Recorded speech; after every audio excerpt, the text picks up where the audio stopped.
Putin के बम के खिलाफ नेटो ने कमर कस ली है। बाइडेन के कहने पर जर्मनी में रूस के खिलाफ बहुत बड़ा प्लान बन चुका है और अब टारगेट मॉस्को बताया जा रहा है। इस प्लान के मुताबिक एक साथ 250 लड़ाकू विमान अगर रूस की तरफ हमला करेंगे तो उन्हें रोकना बहुत मुश्किल होगा।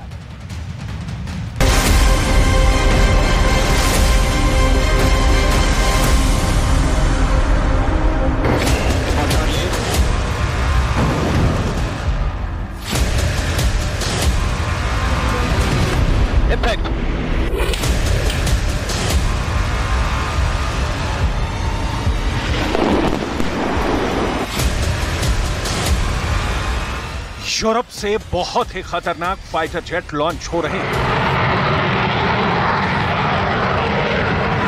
ये वीडियो पुतिन को डरने पर मजबूर कर सकता है, क्योंकि खतरा परमाणु हमले का भी है।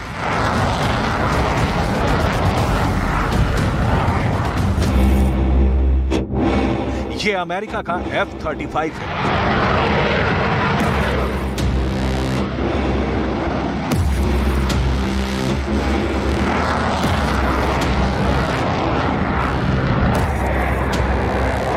ये स्वीडन का ग्रिपेन है।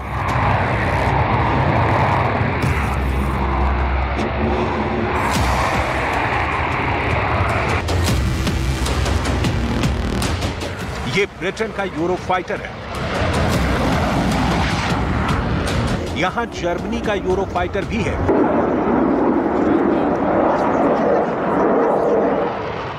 ये फ्रांस का राफेल फाइटर जेट है।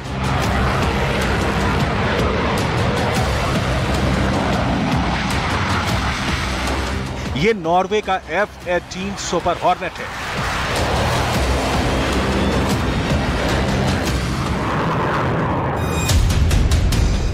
ये बेल्जियम का F-16 है।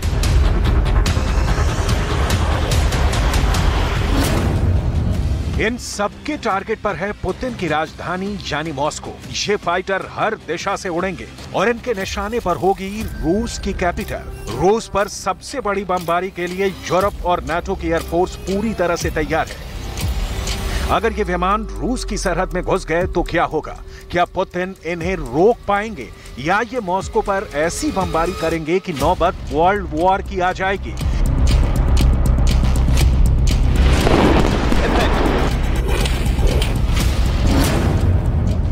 क्योंकि मॉस्को के आसमान में यूरोप के फाइटर जेट पहुंचे तो सीन कुछ ऐसा होगा। धमाके क्रेमलिन से लेकर रेड स्क्वायर के कोने कोने पर होंगे।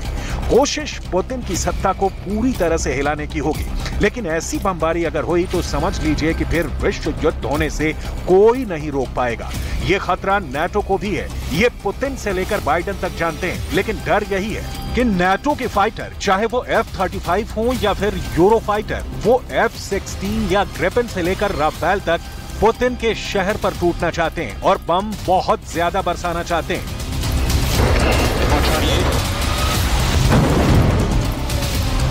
अब ऐसा डर क्यों है और यूरोप की मॉस्को के खिलाफ बड़ी तैयारी क्या है, इसे गौर से समझिए। नाटो अपने इतिहास का सबसे बड़ा हवाई युद्धाभ्यास करने जा रहा है। नाम है एयर डिफेंडर। इसमें 25 देशों के 250 से ज्यादा जहाज शामिल होंगे। इसमें 100 से ज्यादा विमान अमेरिका के होंगे। इस युद्धाभ्यास में 2000 से ज्यादा उड़ान भरी जाएंगी। इस एक्सरसाइज में 10,000 से ज्यादा वायु सैनिक शामिल होंगे, जिसमें सिर्फ अमेरिका से 2000 स्टाफ होगा। यानी इस पूरे युद्धाभ्यास के पीछे बाइडेन कैंप की साजिश है, ऐसा पुतिन का मानना है।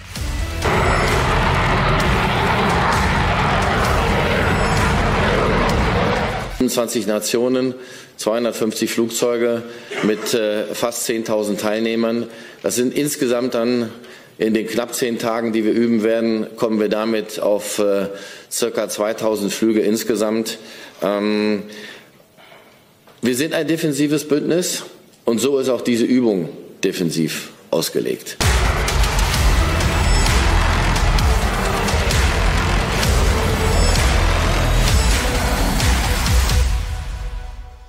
इस युद्धाभ्यास में उत्तरी यूरोप से लेकर बाल्टिक देशों का पूरा एयर स्पेस इस्तेमाल किया जाएगा और जाहिर है यहां हर मिशन का टारगेट सिर्फ और सिर्फ रूस होगा। पुतिन होंगे, उनकी एयरफोर्स होगी और रूस के शहर होंगे।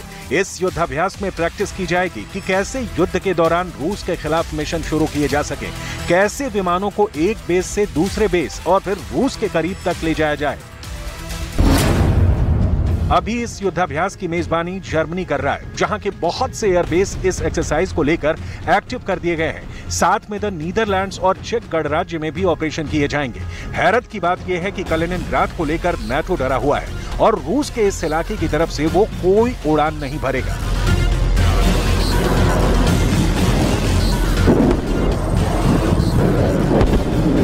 Genau dieses NATO-Territorium unsere rote Linie ist, dass wir bereit sind, jeden Zentimeter dieses Territoriums zu verteidigen. Aber wir machen zum Beispiel keine Flüge in Richtung Kaliningrad. Also es ist defensiv ausgerichtet.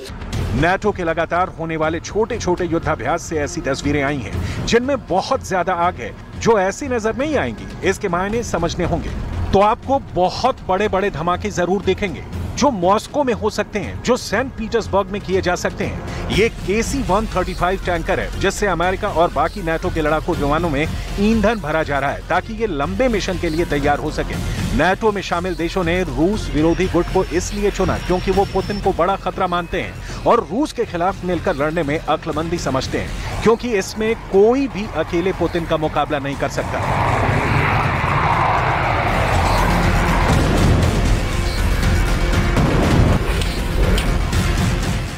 UK is proud to be behind the US, the biggest contributor to the military effort in Ukraine. And I think it's right that other countries also step up and do their part. We're lucky to have America's investment in European security, but we need to share the burden alongside you, which is why defense spending in the UK has been above the 2% NATO benchmark. America का KC-135 tanker विमान इस युद्धाभ्यास का एक बड़ा हिस्सा बनेगा। लंबी दूरी के मिशन को अंजाम देने में इसकी अहम भूमिका होगी। देखिए कैसे ये बेल्जियम के F-16 फाइटर जेट की पेट्रोल टंकी भी भर रहा है। इस पूरी प्रक्रिया को मिड एयर रिफ्यूलिंग कहते हैं और इसके जरिए विमान लंबी दूरी तक ऑपरेशन अंजाम दे सकते हैं, क्योंकि तब उनके पास बड़े मिशन के लिए पेट्रोल होता है। इसी तरह F-35 स्टेल्थ फाइटर में ईंधन भरा जाता है। KC-135 टैंकर विमान से एक बूम यानी पाइप निकलता है और विमान की बॉडी में उस जगह जाकर फिट हो जाता है जहां पेट्रोल टंकी होती है। ये नाटो या कहें कि पुतिन के दुश्मनों का युद्धाभ्यास है। उनका मकसद साफ है कि किसी भी तरह यूरोप के किसी भी इलाके से उड़कर मॉस्को या फिर सेंट पीटर्सबर्ग तक पहुंचकर बमबारी करना और फिर वापस लौट जाना। ये पुतिन के खिलाफ बहुत ही हिम्मत वाला कदम कहा जाएगा। देखा जाए तो पुतिन को डराने के लिए नाटो ने कमर कस ली है। पुतिन की नींद उड़ाने के लिए बाइडेन का गैंग सुपर एक्टिव है। पुतिन यूक्रेन से भाग जाएं और यूक्रेन की तरफ मुड़कर ना देखें, इसके लिए रूस के खिलाफ सबसे खतरनाक एयर अटैक की तैयारी लगातार जारी है। इसमें शामिल है नाटो के 5 बहुत ही खतरनाक फाइटर जेट। इसमें स्टेल्थ फाइटर F-35 है। इसमें बहुत ही भरोसेमंद F-16 है। इसमें बहुत ही फुर्तीला ग्रिपेन लड़ाकू विमान है। इसमें यूरोप की शान यूरोफाइटर टाइफून है और इसमें हरफन मौला F-18 सुपर हॉर्नेट भी है। ये विमान ऐसा धमाका करने के लिए तैयार हैं जो मॉस्को को दबा कर सकते हैं, जो सेंट पीटर्सबर्ग के साथ यूरोप के बीचों बीच रूस के बहुत बड़े ठिकाने कलिनिनग्राड और वहां मौजूद मिलिट्री बेस को खत्म कर सकते हैं। ये फाइटर जेट इस वक्त यूरोप में अलग अलग जगह लगातार युद्धाभ्यास कर रहे हैं। I would be pretty surprised if any world leader was not taking note of what this shows in terms of the spirit of this alliance, which means the strength of this alliance. And that includes Mr. Putin. इसमें कोई शक नहीं कि NATO का हर कदम रूस के खिलाफ ही उठता है। उसके टारगेट पर रूस ही है। ये तस्वीरें हैं नॉर्वे की और यहाँ नाटो की वायुसेनाएं बहुत बड़े युद्ध की तैयारी कर रही हैं, जिसका अंजाम रूस की मिलिट्री पावर को पूरी तरह से खत्म कर देना है। इसके लिए ये पुतिन के घर तक पहुंचना चाहते हैं, यानी कि उनके शहर मॉस्को को बमबारी से दबा कर देना चाहते हैं। कोई शक नहीं कि इसके लिए इनकी तैयारी बहुत पुख्ता है और बड़े युद्ध के दौरान मॉस्को पर ये विमान देखे गए तो हैरानी नहीं होगी क्योंकि पुतिन के खिलाफ साजिश तो मिलकर की जा रही है।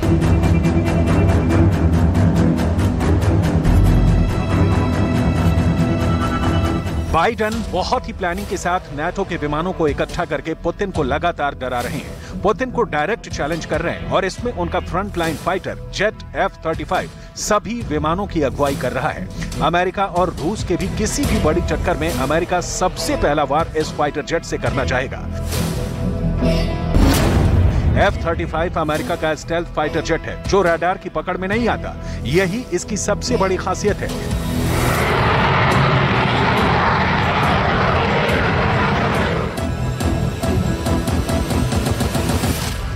दुश्मन का विमान इसे नहीं देख पाता और ये उसको पहले ट्रैक करके उस पर हमला बोल सकता है। दुश्मन के ठिकानों के करीब भी ये रडार से बचकर पहुंच सकता है और वहां बिना ट्रैक किए हुए हमला कर सकता है। F-35 की अधिकतम रफ्तार करीब 2000 किलोमीटर प्रति घंटे है। अमेरिका के पास अभी करीब 500 F-35 विमान है, लेकिन अमेरिका अब भी पूरी F-16 फ्लीट को F-35 से बदलना चाहता है और उसकी तैयारी है कि अमेरिका की एयरफोर्स में ऐसे करीब 2500 विमान होंगे। अमेरिका अब नाटो के अलावा अपने कई करीबी देशों को इस विमान से लैस कर चुका है। अमेरिका का इरादा साफ है, वो पूरे यूरोप को इसी फाइटर से बचाना चाहता है और आर्कटिक के इलाके में ये जहाज तैनात करके अमेरिका ने अपनी तैयारी दिखा दी है। अगर अमेरिका ने F-35 के जरिए युद्ध किया तो पुतिन इसके खिलाफ अपने सुखोई 57 फाइटर जेट लाएंगे। ये बहुत बड़ी टक्कर होगी जिसमें नुकसान का दायरा बहुत बड़ा होगा। दुनिया के सबसे आधुनिक फाइटर जेट अगर एक दूसरे के सामने उतरेंगे और उनका आमना सामना हो गया तो ये यूरोप के आगे की टक्कर होगी। ऐसे हालात में विश्व युद्ध को रोकना मुश्किल हो जाएगा और नौबत परमाणु युद्ध की भी आ सकती है। ये डर इसलिए है क्योंकि इन फाइटर जेट्स की वजह से यूक्रेन से भी बड़ा युद्ध होने का खौफ बढ़ने लगा है।